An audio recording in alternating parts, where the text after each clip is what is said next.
As the coronavirus count climbs to staggering numbers here in the United States and in other parts of the world, so does the devastation that comes with it.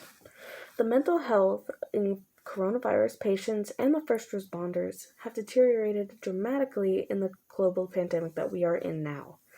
With everything going on in the world, people are being isolated and quarantined for weeks or months at a time, depending on their condition and exposure.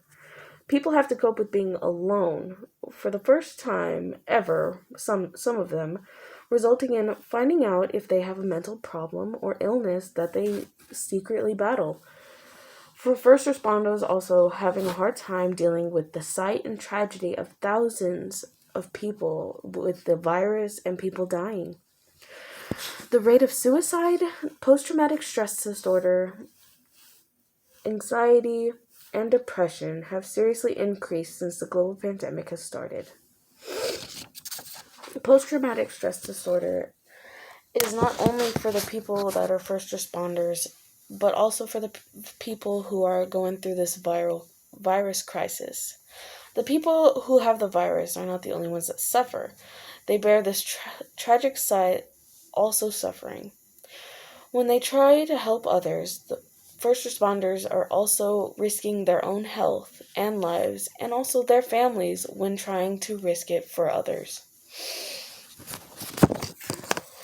And as you can see here, I'm going to turn you around. There's more emotionally exhausted. 50% has climbed since it has started. There has been a 53% increase in sadness in day-to-day life. People are 50.2 more irritable in everyday life. There is more confusion by 42% about what's going on in general. There is also more night insomnia by 38%, which makes people more weary about the nighttime. And there's more anger also, and the feeling of guilt with everything going on in the world. There's so many different emotions that are being brought up at this time, and it is causing a lot of problems for people who are trying to deal with it alone, that they don't know that they have a problem. But depression and anxiety with the fear of the coronavirus being more serious and getting worse has people on edge and are more anxious every day. More than 50% of the people at the beginning of 2020 have more depression and anxiety symptoms because of the coronavirus alone. With the widespread social isolation, increasing unemployment, and unprecedented levels of stress, we are witnessing an impending mental health crisis. While the events are painful and unearthed, the weakness in our system is going to be uncovered. And that is by Sophia Nori.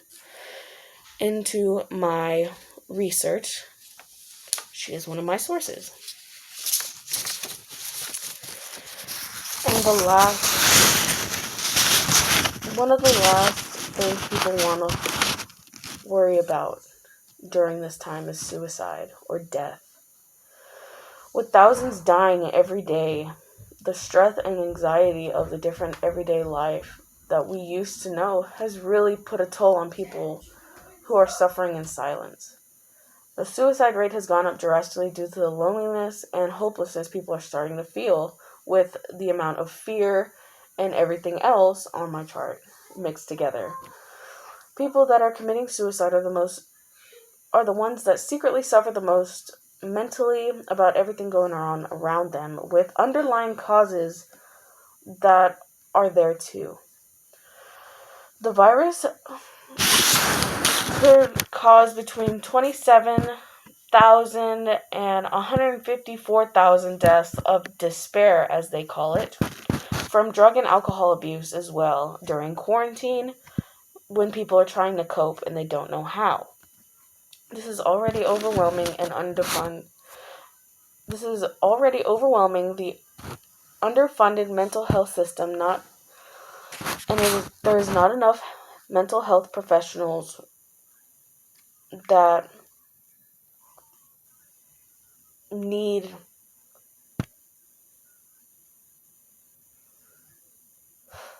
that need the expertise to deal with it, because there's not a lot of funding for it.